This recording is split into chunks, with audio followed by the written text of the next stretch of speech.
Hello दोस्तों, नमस्कार। आज मैं एनसीईआरटी मैथ क्लास 10th का जो है उसका दूसरा चैप्टर स्टार्ट करेंगे, जो है 1.2 प्रश्नावली 1.2 का है।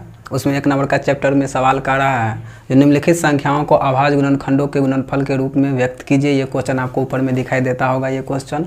और एक का जो पहला नंबर क्वेश्चन है वो कह रहा है 140 को हमको कह रहा है अभाज्य गुणनखंडों के गुणनफल के रूप में लिखने के लिए। जैसे बच्चा में निकालते थे सेम वैसे ही निकालेंगे। इसमें थोड़ा डिफरेंट करना है, वो कैसे करेंगे वो दिखाते हैं हम आपको। 2 से यदि यहाँ पे हम भाग लगाएं तो कितना हो जाएगा? 2 सत्ते 14, 0, 2 से 35 दूनी 70, 5 से 5 सत्ते 35। इसका गुणनफल 140 का गुणनफल कितना हुआ? तो 2 गुने 5 गुने 7। अब इसको गुणनफल के रूप में लिखेंगे, थोड़ा स्टैंडर्ड फॉर्म में लिखेंगे। जो होगा जैसे कि 2 ठो है तो लिखेंगे 2 के पावर में 2 गुने 5 और गुने 7। यही हो गया गुणनफल के रूप में, यही हो गया आंसर अपना। अब इसका दूसरा क्वेश्चन है 156। इसको भी अभाज्य गुणनखंड के रूप में लिखेंगे। इसमें पहले 2 से लगाएंगे तो हो जाएगा 78, फिर 2 से लगाएंगे तो आपको हो जाएगा 39, और अब 3 से लगाएंगे तो हो जाएगा 13 39। 156 का जो गुणनखंड होगा वो होगा 2 गुने 2 गुने 3 गुने 13। फिर इसमें 2 ठो 2 है तो लिखेंगे 2 के पावर में 2 गुने 3 गुने 13। ये हो गया आपका आंसर। क्वेश्चन नंबर 3 देखते हैं। क्वेश्चन नंबर 3 है 38 25 का कर रहा है निकालने के लिए। सबसे पहले लगाएंगे 3 से, जो होगा 1275। फिर 3 से लगाएंगे 3 चौके 12, 3 दूनी 6, 3 पंचे 15। अब लगाएंगे 5 से, 5 अट्ठे 40, 5 25। 5 से लगाएंगे 5 एकन 5, 5 सत्ते 35, यानी कि 3825 का जो गुणनफल होगा 3 गुने 3 गुने 5 गुने 5 और गुने 17, यानी कि ये 2 ठो ये 2 ठो। इसमें चौथा नंबर क्वेश्चन है 5005। ये 10th में बार बार ये क्वेश्चन पूछे जाने वाली क्वेश्चन है, इस पर थोड़ा ध्यान देना है। और इसको सबसे पहला जो लगाएंगे वो 5 से लगाएंगे, जो होगा 5 एकन 5, 0 0 5 एकन 5। अब लगाएंगे 7 से, 7 एकन 7, 7 चौक 28, 7 तिया 21। उसके बाद लगाएंगे 11 से, 11 को 13 से गुना करेंगे तो 143 हो जाएगा। यानी कि 5005 का जो गुणनखंड होगा वो 5 गुने 7 गुने 11 गुने 13। यही आपका आंसर हो गया। उसके बाद है 5 नंबर क्वेश्चन, जो 7429 का कह रहा है निकालने के लिए। 7429 को निकालेंगे तो सबसे पहले इसमें जो लगेगा वो लगेगा 17 से, जो होगा 437। उसके बाद लगेगा 19 से, उसको लगाने के बाद आपको आ जाएगा 23।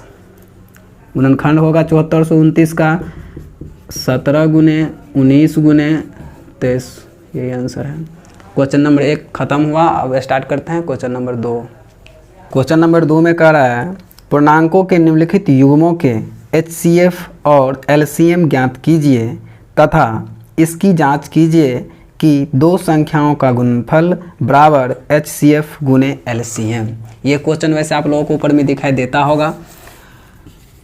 और क्वेश्चन को जो हल करते हैं, 2 का जो 1 नंबर का क्वेश्चन है, इसमें कह रहा है सबसे पहले हमको HCF निकालना होगा, उसके बाद LCM निकालना होगा, और दोनों को प्रूफ करना होगा जो 2 संख्याओं का गुणनफल बराबर HCF गुने LCM। तो हम सबसे पहले निकालते हैं। इस पहला क्वेश्चन दिया हुआ है 26 और 91 का। तो 26 का कितना हो जाएगा, निकाल लेते हैं गुणनखंड के विधि से। तो 2 से कितना आ जाएगा, 13 दूनी 26, और 91 का 13 सत्ते 91। अब 26 का जो गुणनखंड आया वो आया 2 गुने 13। 91 का जो गुणनखंड आया वो आया 7 गुने 13, यानी कि HCF बराबर हो गया आपको। ये दोनों में मिलता है तो जो मिलता है वो HCF हो जाता है, यानी कि कॉमन फैक्टर, दोनों का सेम चीज़। तो दोनों का सेम चीज़ क्या है? 13। यही हो गया आपको HCF। और LCM जो निकालेंगे तो कॉमन फैक्टर का आंसर पहला लिख लेंगे, गुने जो बच गया था गुणनखंड में वो लिख लेंगे। तो पहला क्या था 2, दूसरे में क्या बच गया था 7। कितना हो जाएगा 13 दूनी 26, 26 को और 7 को जो गुना करेंगे तो वो आपको आएगा, रह दियो। अब क्वेश्चन नंबर 2 का 2 का रहा है 510 और 92 का निकालने के लिए लिखेंगे 510 और 92, ये 2 का 2 नंबर क्वेश्चन था। इसमें भी यही चीज़ कर रहा था जो 1 नंबर का क्वेश्चन बनाए हैं। निकालेंगे 510 का गुणनखंड और 92 का गुणनखंड निकालेंगे। तो 2 से निकालेंगे तो कितना हो जाएगा, 2 दूनी 4, 1 1 यानी कि 2 पंचे 10, फिर 1 0 2 पंचे 10, 5 5 10 2 12 यानी कि 3 से लगेगा। 3 से कितना आ जाएगा, 3 सत्ते 21, 4 5 3 1 3,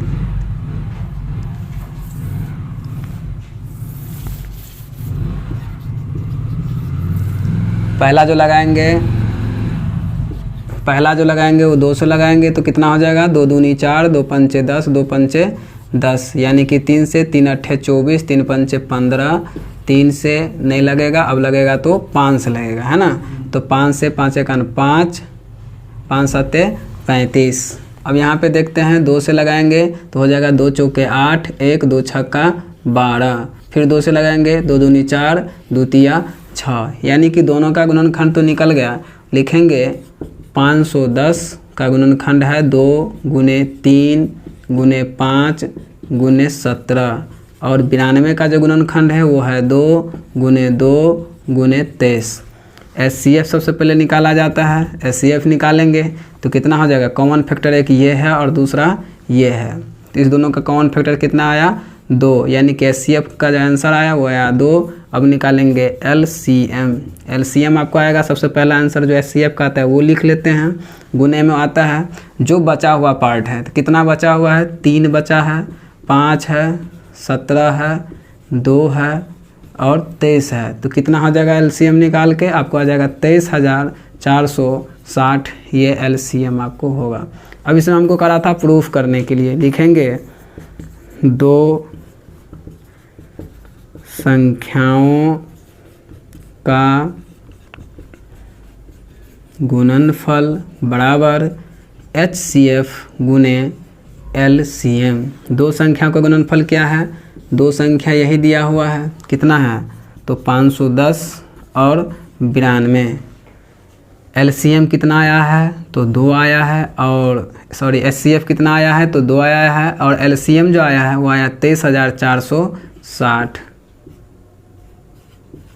इस दोनों को जो गुना करेंगे तो आपको आएगा 46,920 बराबर 46,920। आप गुना करके देख लेना, इतना ही आएगा। ये हो गया LHS बराबर RHS प्रूफ। अब क्वेश्चन नंबर 3 देखते हैं।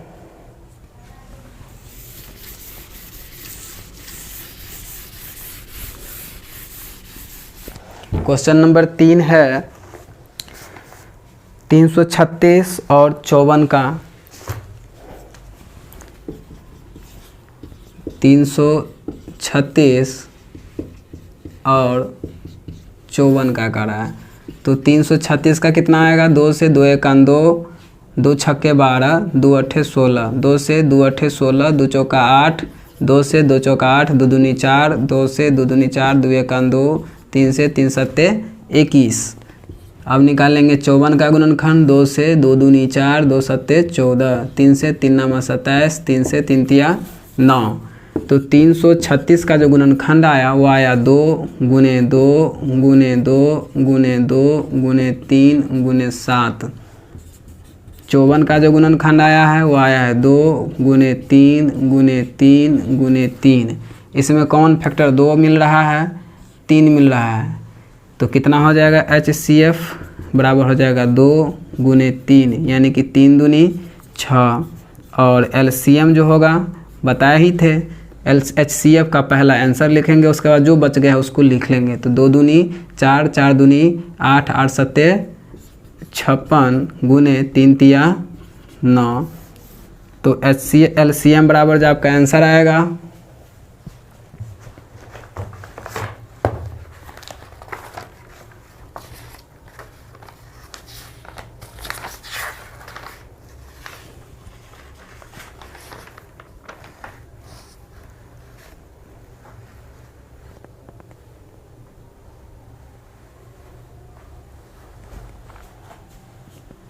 एलसीएम बराबर जो आपका आंसर आएगा वो आएगा 30 24।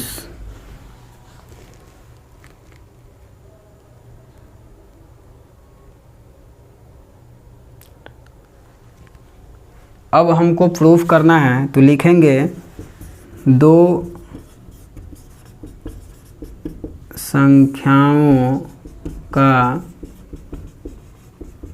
गुणनफल बराबर एचसीएफ गुने एलसीएम। दो संख्याओं का गुणनफल क्या था? तो पहला ये दो संख्या था, लिखेंगे 336 गुने 54 बराबर एचसीएफ कितना है? तो आया है 6 गुने एलसीएम कितना आया है? तो 324। इस दोनों को गुना करेंगे तो आपको आएगा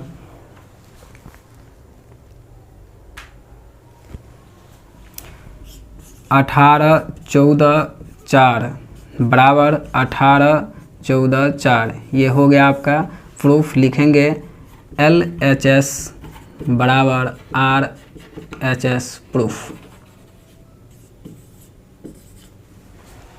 क्वेश्चन नंबर 2 खत्म हुआ। अब देखेंगे क्वेश्चन नंबर 3। बंद कर दिया। अब क्वेश्चन नंबर 3 देखेंगे जो आपको बोर्ड के ऊपर में दिखता होगा।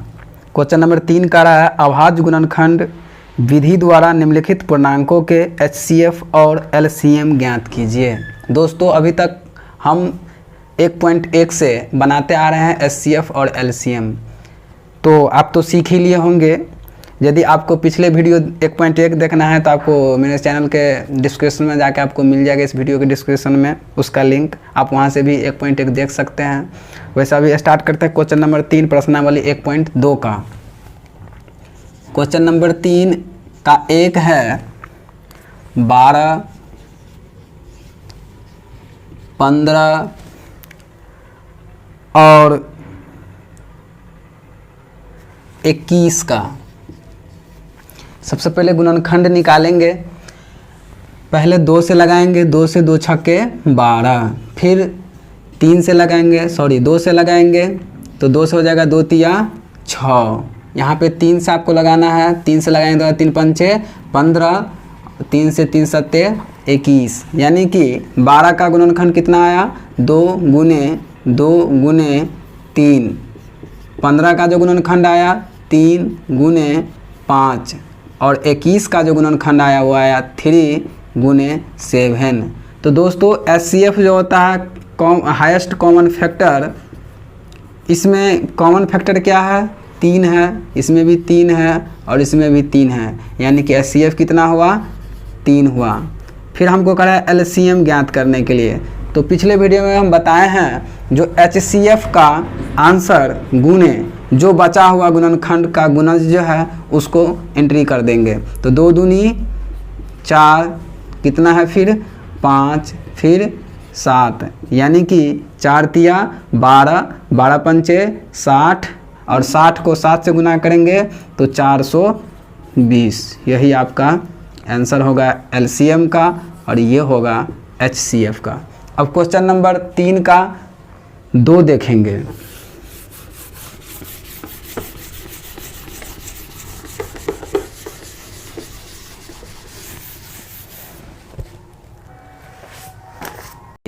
तीन का 2 कह रहा है 17, उसके बाद है 23 और उसके बाद है 29।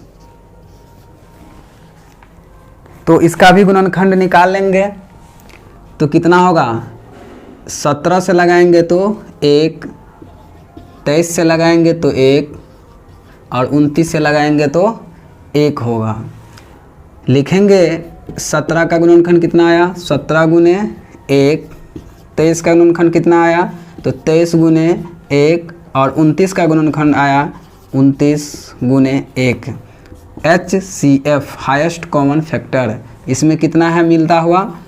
1 मिल रहा है, यानी कि हाईएस्ट कॉमन फैक्टर जो हुआ सो 1 हुआ। उसके बाद कर रहा है LCM ज्ञात करने के लिए। तो LCM कितना होगा? जो बचा हुआ गुणज है कितना हो जाएगा? 17 गुने 23 गुने 29। इसका जो आपको गुना करके होगा वो होगा 11,339 आंसर। अब क्वेश्चन नंबर 3 का 3 देखेंगे। अब क्वेश्चन नंबर 3 का 3 है 8, उसके बाद है 9 और उसके बाद है 25। 2 से 2 चौका 8, 2 से 2 दूनी 4, 2 से 2 एका 2, 3 से 3 तिया 9, 3 से 3 एका 3, 5 से 5 25 और 5 से 5 एका 5। 8 का गुणनखंड कितना आया? तो 2 गुने 2 गुने 2 गुने 1। 9 का गुणनखंड कितना आया? 3 गुने 3 गुने 1। और 25 का जो गुणनखंड आया वो आया 5 गुने 5 और गुने 1।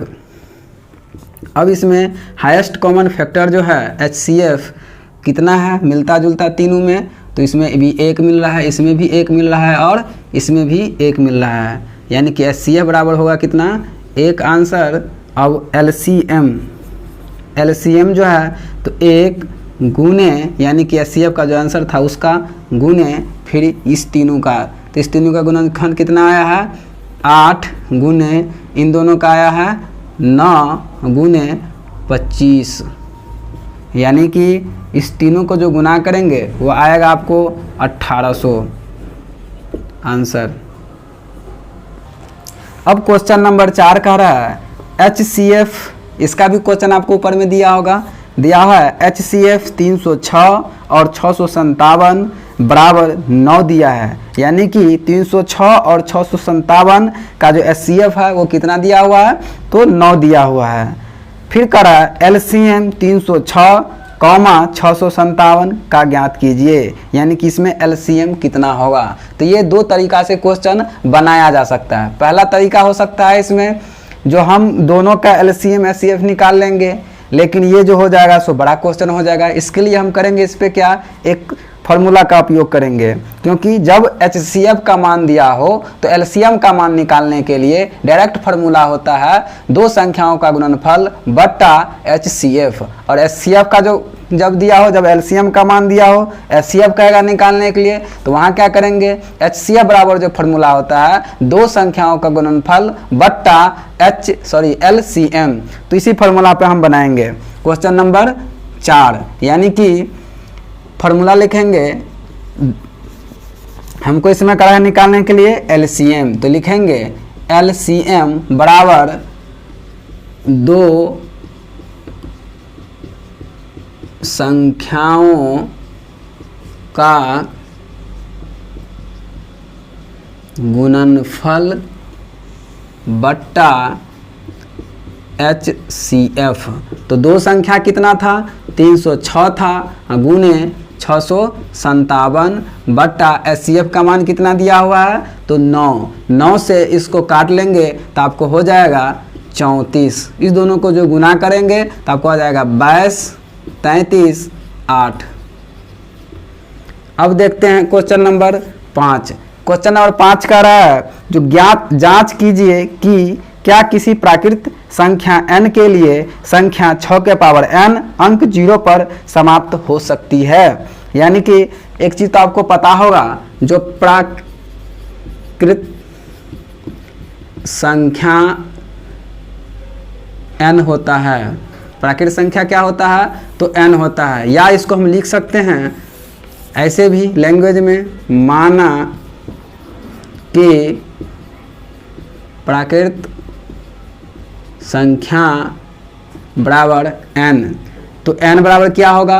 प्राकृत संख्या हम किसको बोलते हैं? गिनती की संख्या को हम प्राकृत संख्या बोलते हैं। तो गिनती की संख्या में आपको बढ़ते क्रम में होता है, जैसे 1, 2, 3 ... यानी कि इसका कोई अंत नहीं है, अनफिनाइट। तो प्राकृत संख्या बराबर आपको हो गया 1, 2, 3, 4 इससे अधिक। अब क्वेश्चन आगे हमको क्या कर रहा था, इसमें जो 6 के पावर n 0 पर अंक समाप्त हो सकती है, यानी कि 6 के पावर देंगे n, तो n का मान पहला कितना देंगे? तो 1 देंगे, तो 6 के पावर 1 यानी कि 6। अब फिर देंगे 6 के पावर n, यानी कि 6 के पावर क्या देंगे? तो 2, यानी कि 6 गुने 6। अब फिर 6 के पावर n, यानी कि 6 के पावर 3 बराबर 6 गुने 6 गुने 6, कितना हो जाएगा? इसका गुना करके आपको हो जाएगा 36, इसका गुना करके कितना होगा?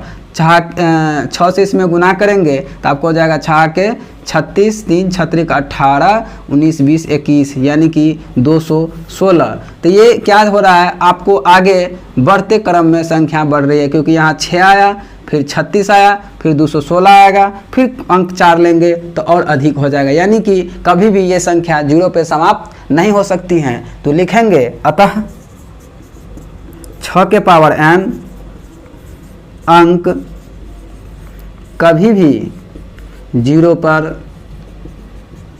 समाप्त नहीं हो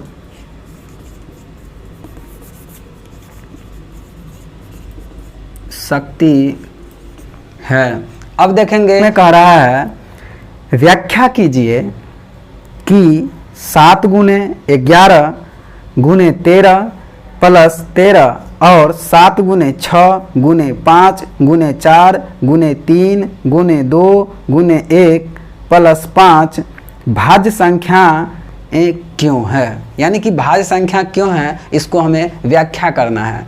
तो इसमें हम एक फार्मूला का उपयोग करेंगे, जो फार्मूला है कहा जाता है गुणनखंडों के 2 के पावर n और 5 के पावर m का रूप का हो तो वह गुणनखंड भाज्य संख्या कहलाता है। वही ट्रिक का उपयोग करते हुए इसको हम प्रूफ करेंगे। पहले कह रहा है जो 7 गुने 11 गुने 13 प्लस 13, इसको कैसे लिखेंगे, इसमें 2 चीज़ है, 13 है ना, इसको कॉमन निकाल लेंगे, यानी कि 13 इंटू 7 गुने 11 गुने 1 प्लस 1 कितना हो जाएगा, तो 13 11 सते 77 गुने 1 प्लस 1 यानी कि 13 77 को 1 से गुना करेंगे तो 77 में जो 1 जोड़ते हैं तो कितना हो जाता है 78। अब इसको निकाल लेते हैं गुणनखंड, इसका तो गुणनखंड निकलने वाला है, तो लिख लेंगे 13 गुने कितना हो जाएगा, 2 से पहले लगेगा, फिर 3 से लगेगा, फिर 13 से लगेगा, तो इसका गुणनखंड आपको निकल गया। अब देखते हैं फिर दिया हुआ है दूसरा में 7 गुने 6 गुने 5 गुने 4 गुने 3 गुने 2 गुने 1 प्लस 5, फिर इसको लिखेंगे, इसमें 5 जो है 2 ठो दिया हुआ है तो इसी को कॉमन ले लेंगे, यानी कि जो चीज़ ज़्यादा दिया हो उसको कॉमन ले लिया जाता है। तो 5 इंटू 7 गुने 6 गुने 5 के जगह तो देना नहीं है क्योंकि कॉमन ले लिए, तो यहाँ पे हो जाएगा 1 गुने 4 गुने 3 गुने 2 गुने 1 प्लस 1, क्योंकि ये जो 5 था फिर वहाँ पे क्या हो जाएगा 1, तो हो जाएगा 5 इंटू कितना हो जाएगा आपको, तो इसको जो सरल करेंगे तो इसमें आपको आ जाएगा 909, तो कितना हो जाएगा 5 गुने 909 का जो गुणनखंड निकालेंगे तो वो आएगा 3 का स्क्वायर गुने 101। अब लिखेंगे इसमें भी 5 है और इसमें भी 2 है, लिखेंगे अतः दोनों गुणनखंडों में 2 के पावर n इंटू 5 के पावर m का रूप के है, इसलिए दोनों गुणनखंड भाज्य संख्याएं है। अब क्वेश्चन नंबर 7 देखते हैं। 7 में कह रहा है, ये भी क्वेश्चन आपको ऊपर में दिखाई देगा। 7 में कह रहा है किसी खेल के मैदान के चारों ओर एक वृत्ताकार पथ है, इस मैदान का एक चक्कर लगाने में सोनिया को 18 मिनट लगते हैं। क्वेश्चन कर रहा है किसी खेल के मैदान के चारों ओर, मान लीजिए वृत्ताकार खेल का मैदान है, इसमें कह रहा है जो एक चक्कर लगाने में सोनिया को 18 मिनट लगता है, यानी कि सोनिया एक बार जैसे घूमता है तो इसको 18 मिनट लग जाता है। फिर जबकि इसी मैदान का एक चक्कर लगाने में रवि को, यानी कि अब रवि यदि एक चक्कर लगाता है इसको फिर 12 मिनट ही लगता है, यानी कि इससे कम लगता है। अब कह रहा है मान लीजिए वे दोनों एक ही स्थान से एक ही समय पर चलना प्रारंभ करके एक ही दिशा में चलते हैं। मान लीजिए ये यहाँ से सोनिया और रवि दोनों एक साथ चलना प्रारंभ करते हैं। तो दोनों जो एक साथ यहाँ से चलना प्रारंभ करते हैं इस दिशा में, तो सोनिया को लग जाता है 18 मिनट और रवि को लग जाता है 12 मिनट। तो फिर यहाँ पे स्थान पे आने के बाद कितने समय में आके वो मिलेंगे, यानी कि कितने समय बाद वे पुनः प्रारंभिक स्थान पर मिलेंगे, यानी कि कितना समय बाद ये घूम के फिर यही स्थान पे ये दोनों मिल जाएंगे। इसी चीज़ को हमें कह रहा है निकालने के लिए। तो कितना दिया है पहला क्वेश्चन नंबर 7 में, जो पहला दिया है 18 मिनट उसको लगता था और 12 मिनट रवि को लगता था। तो निकाल लीजिए, 2 से 2 9 18, 3 से लगेगा तो 3 तिया 9, 2 से 2 छक्का 12, 2 से 2 तिया 6। अब 18 का गुणनखंड कितना आया, 2 गुने 3 गुने 3। अब 12 का गुणनखंड कितना आया, तो 2 गुने 2 गुने 3। तो इसमें निकालेंगे क्या, क्योंकि इसमें बीच की दूरी कह रहा है निकालेंगे, इस दोनों के बीच की दूरी क्या थी, यानी कितने समय बाद मिलते हैं। इसके लिए हमको जो निकालना होता है वो होता है LCM निकालना होता है। तो गुणनखंड विधि से जब हम LCM निकालेंगे तो LCM निकालने से पहले हमको HCF पहले निकालनी होगी। तो लिखेंगे HCF बराबर कितना हो जाएगा, ये भी मिल रहा है और ये भी मिल रहा है, ये भी मिल रहा है और ये भी मिल रहा है, यानी कि 2 गुने 3, यानी कि 3 दूनी 6। तो HCF आया 6। अब LCM हमको निकालना था, तो HCF का आंसर गुने जो बच गया है तो 3 दूनी 6, यानी कि 6 के 36 मिनट बाद वो आके मिलेंगे। अब इस चैप्टर का यहाँ पे ख़त्म होता है 1.2 प्रश्नावली। यदि वीडियो आपको अच्छा लग रहा है तो मेरे वीडियो को लाइक शेयर और कमेंट करें और चैनल को सब्सक्राइब करके जाए।